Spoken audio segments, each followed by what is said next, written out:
Hey everybody, welcome to a Shaper tutorial. In this one we're going to look at this pivoting camera mount, and there's a few things here that we're going to look at in particular.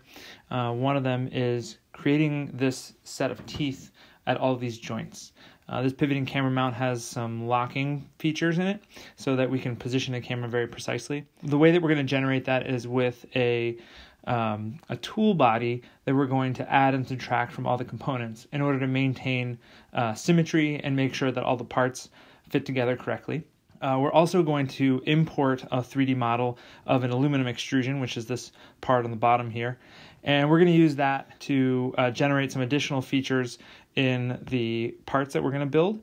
And then we're also going to draw some sketches and position those parts in 3D space so that everything can match up. And then finally, we're going to focus on making sure that this is a 3D printable model. So we're going to make sure that there's tolerances in all the components so that when we 3D print them, everything fits together nicely, and that the pieces continue to mesh throughout the entire design. Over the next 40 minutes, we're going to focus on using a bunch of different Shapered tools, including movement tools to align and place objects in space. We'll use a bunch of different booleans and tools for creating sketches and bodies, and we'll also go through and organize our project. So we'll have groups for various bodies and also focus on making sure that our sketches are organized in a way that are useful to us. And I hope that you enjoy the rest of this tutorial.